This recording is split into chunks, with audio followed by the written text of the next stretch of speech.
नमस्कार, स्वागत है आपका सत्यहिंदी.com पर। मैं हूं नीलू व्यास और इस प्रोग्राम के जरिए आप तक पहुंचाती हूं दिन भर की 5 बड़ी खबरों का विश्लेषण। तो चलिए शुरुआत करते हैं आज की हेडलाइन से।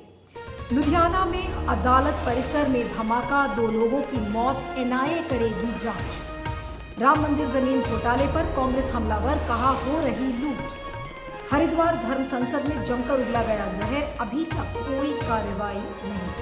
एक बार फिर काशी पहुंचे मोदी, इस बार गाय को भी चुनाव में लाए। और नरम पड़े हरीश रावत, कहा मेरे ट्वीट से बीजेपी आपको मिर्ची लगी। तो चलिए शुरुआत करते हैं हमारी आज की पहली बड़ी खबर से और ये खबर जुड़ी हुई है लुधियाना से। जी हां, आज 12:22 पर लुधियाना का जो डिस्ट्रिक्ट कोर्ट था वहां पर एक बम ब्लास्ट हुआ, यानी कि एक बम धमाका हुआ और वो भी कोर्ट के परिसर के अंदर। 2nd फ्लोर पर बताया जा रहा है कि वहां का जो वॉशरूम था उसके पास ये धमाका हुआ है, जिसमें अभी तक जो खबर आ रही है इसमें 2 लोग मारे गए हैं और कई घायल हैं।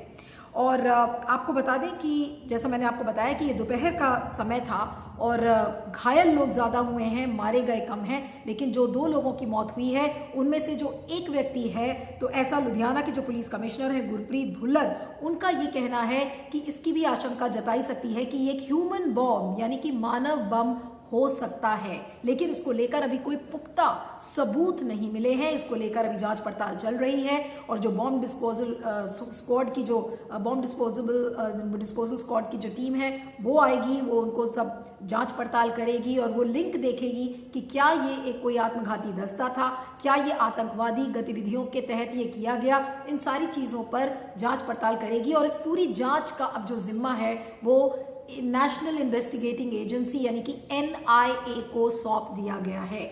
और आपको ये बता दें कि ये जाहिर सी बात है कि जब चुनाव सिर पर हैं तो ऐसा लग रहा है कि पंजाब की शांति को भंग करने की कोशिश किया जा रहा है। अगर आप 2017 का चुनाव याद करें तो उसके चुनाव के ठीक पहले भी भटिंडा में इस तरीके का धमाका हुआ था। अब जो तमाम लीडर्स हैं उनकी भी काफ़ी प्रतिक्रियाएं आ रही हैं। जो शिरोमणि अकाली दल के जो एक लीडर हैं हरीश राय ढांडा, जो कि इस बार चुनाव लड़ने के मूड में हैं और कॉन्टेस्ट करेंगे, उन्होंने कहा है कि उनको टारगेट बनाया गया था। वो एक वकील भी हैं हरीश राय ढांडा, और ये कहा जा रहा है कि जहां पर बम धमाका हुआ था उनका चेंबर वहां से कुछ ही दूर था और वो धमाके के थोड़ी ही देर पहले उन्होंने अपना चेंबर छोड़ा था। तो उन्होंने कहा है कि उनको टारगेट बनाने के दिशा में इस तरीके के बम ब्लास्ट को अंजाम दिया गया है। और उन्होंने आरोप जिस पर लगाया है ढांडा ने, वो एक आरोपी हैं और एमएलए जिनका नाम है सिमरजीत सिंह बैंस। तो उन्होंने कहा है कि वो मास्टरमाइंड है इस धमाके का और वो मुझे खत्म करना चाह रहे थे। तो ये तो आरोप और प्रत्यारोप का जो दौर है वो जारी है। अरविंद केजरीवाल ने, क्योंकि चुनाव है तो सारे नेताओं की प्रतिक्रियाएं भी आ रही हैं। चरणजीत सिंह चन्नी पहुंचे थे और उन्होंने कहा कि इस तरीके की घटनाएं हैं कि जो शांति भंग करने की कोशिश कोई ना कोई कर रहा है। उसी तरह सिद्धू का भी बयान आया है कि बिल्कुल जो वेस्टेड इंटरेस्ट है उनका जो पूरा जो एक सामने दिखता है कि किस तरीके से वो शांति की प्रक्रिया को भंग करना चाह रहे हैं। और अरविंद केजरीवाल ने भी यही कहा कि शांति को भंग करने की कोशिश कर रहे हैं, लेकिन जो पंजाब के लोग हैं ऐसी ताकतों को वो हरा देंगे। तो तमाम तरीके की प्रतिक्रियाएं आ रही हैं, लेकिन क्या हम इसे आतंकवादी घटना है या नहीं है, अभी इसको लेकर जांच पड़ताल चल रही है। एनआईए बताएगा कि ये क्या है। लेकिन चुनाव के पहले जिस तरीके की बेअदबी के मामले सामने आ रहे थे और अब ड्रग्स का मामला भी इस समय काफ़ी चल रहा है और उसके बाद अब ये बम धमाका, तो क्या कोई ना कोई कोरिलेशन है? क्योंकि चुनाव में ये सारे मुद्दे ही सक्रिय हैं। बेअदबी का मामला, जिसे आपने देखा था कि किस तरीके से अभी बेअदबी का मामला सामने आया था कपूरथला में और अमृतसर में। उसके बाद ड्रग्स केस मजीठिया के खिलाफ, जो विक्रम मजीठिया है उनके खिलाफ एफआईआर दर्ज हो गई है। तो ड्रग्स केस भी एक चुनाव मुद्दा बन गया है और अब ये बम धमाका, यानी कि कहीं ना कहीं सरकार को कटघरे में करने की कोशिश की जा रही है। लेकिन क्या ये हादसा एक साजिश है? क्या ये आतंकवादी घटना है? क्या इसका संबंध जो बेअदबी की घटनाएं हुई हैं क्या उससे है? क्या जो बाहरी ताकतें हैं वो इस समय सक्रिय हैं कि किस तरीके से पंजाब के चुनाव को डिस्टर्ब किया जाए? ये सारे बड़े सवाल हैं, लेकिन इन सवालों का जवाब तभी मिलेगा जब एनआईए और जो जांच अधिकारी हैं वो इस पर कुछ पुष्ट जानकारी देते हैं। इस पर आप फीडबैक दीजिएगा, मैं आगे चलती हूँ। अगली खबर में बात करते हैं उत्तर प्रदेश की, जहां पर राम मंदिर को लेकर अब राजनीति फिर से गर्मा गई है। आपने देखा होगा कि इंडियन एक्सप्रेस की जो एक इन्वेस्टिगेटिव रिपोर्ट थी, जिसमें उन्होंने कहा गया था कि जो राम मंदिर, जहां पर भव्य मंदिर का निर्माण हो रहा है, उसके आसपास का जो जमीन है उसको औने पौने दामों में गरीबों से और जो दलितों से खरीदी गई और उसके बाद बड़े दामों में उसको बेच दिया गया, जो राम मंदिर तीर्थ क्षेत्र ट्रस्ट है उसको। और इसमें तमाम लोग मौजूद हैं, जिसमें कि भाजपा के नेता हैं, आईएएस अधिकारी हैं, आईपीएस अधिकारी हैं, महापौर हैं। कोई भी अछूता नहीं है जिसने कि जमीन गरीबों से सस्ते में खरीदी हो और उसके बाद राम मंदिर ट्रस्ट को तुरंत बेच दिया हो।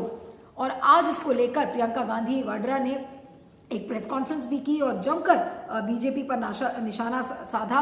प्रियंका ने कहा कि पूरे देश ने राम मंदिर निर्माण का समर्थन किया था, अपने अपने आस्था से लोगों ने चंदा दिया और इसके बाद भी इस तरीके का जो घोटाला हुआ है वो देश को शर्मसार करता है। उन्होंने कहा कि सस्ती जमीन को खरीदकर श्री राम जन्मभूमि की जो ट्रस्ट है उसको 3 गुने दामों में बेच दिया गया, यानी कि बीजेपी लूट में लगी हुई है, ऐसा कहना है प्रियंका गांधी का।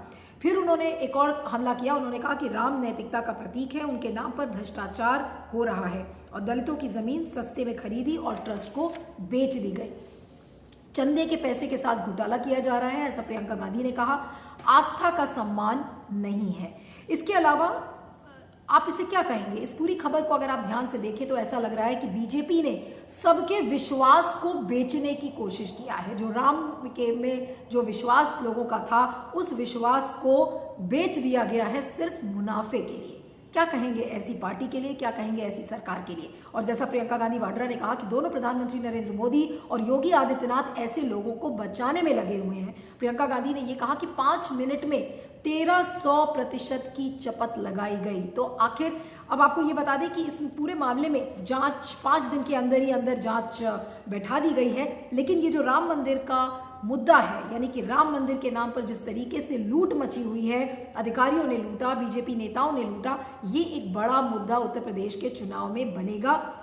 और सिर्फ उत्तर प्रदेश में ही नहीं, ये आने वाले सालों में कई समय तक मुझे लगता है कि ये मुद्दा जिंदा रहेगा, क्योंकि बीजेपी राम का नाम लेकर ही अपनी राजनीति करती है, आस्था के नाम पर अपनी राजनीति करती है, हिंदुत्व के नाम पर राजनीति करती है। तो आज कहीं ना कहीं जिन लोगों को बीजेपी में आस्था है वो आज छला हुआ महसूस कर रहे हैं कि आखिर राम के नाम पर राजनीति करने वाली पार्टी आज राम के नाम पर इस तरीके की लूट क्यों कर रही है। ये अब जनता को सोचना है कि राम के नाम पर जो ये लूट मची हुई है, इस पर कोई सवाल पूछेगा या नहीं पूछेगा। आखिर प्रधानमंत्री नरेंद्र मोदी और योगी आदित्यनाथ ऐसे लोगों को आज क्यों बचाने की कोशिश कर रहे हैं? क्या आज उन्होंने राम को छला नहीं? क्या उन्होंने भगवान राम की जो आस्था है उसको धोखा नहीं दिया? इस पर फीडबैक दीजिएगा, मैं आगे चलती हूँ। तीसरी खबर में बात करते हैं हरिद्वार में 3 दिनों तक जो धर्म संसद चली थी, अभी दिसंबर में 15 से लेकर 17 दिसंबर तक, उसकी बात करते हैं। और उस धर्म संसद के बारे में क्या कहें? वो धर्म संसद नहीं बल्कि अधर्म संसद थी, क्योंकि इस संसद में तमाम जो साधु संतों के साथ हिंदू संगठन के लोग शामिल हुए थे। इसके साथ साथ बीजेपी के जो नेता हैं अश्विनी उपाध्याय और उसके साथ उदिता त्यागी, वो भी शामिल हुई थी। लेकिन शामिल होने से ज्यादा यहाँ पर ये ज्यादा महत्वपूर्ण है समझने के लिए कि उस धर्म संसद में क्या कहा गया। इस धर्म संसद में मुसलमानों के खिलाफ इतना जहर उगला गया कि मुझे बोलते हुए भी यहाँ पर शर्म आ रही है। लेकिन क्योंकि ये खबर है और खबर बतानी है, आपको समझानी है, इसलिए मैं बता रही हूँ कि मुसलमानों के खिलाफ यहाँ पर नफरती और भड़काऊ बयानबाजी की गई है और किसी को जरा सा भी इस बात का इल्म नहीं था कि इस तरीके की भाषा का इस्तेमाल मुसलमानों के लिए किया गया।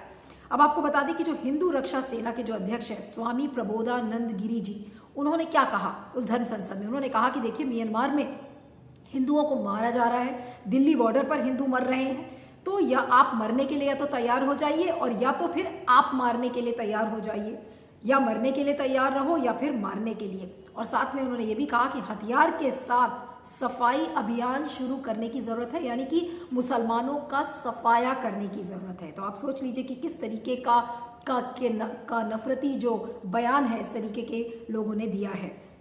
और ये वो प्रबोधानंद जी हैं जिनकी तमाम तस्वीरें योगी आदित्यनाथ के साथ काफ़ी वायरल हुई हैं। इसके बाद उन्होंने ये भी कहा था कि हिंदुओं के 8-8 बच्चे होने चाहिए। तो इन तमाम बयानों के लिए स्वामी प्रबोधानंद जाने जाते हैं। और मुसलमानों के खिलाफ किस तरीके से नफरत को बढ़ावा दिया जा रहा है इस धर्म संसद में, आप ये सोच सकते हैं। तो क्या कोई भी धर्म आपको इस तरीके की नफरत बढ़ाने के लिए कहता है? इस पर सोचिएगा।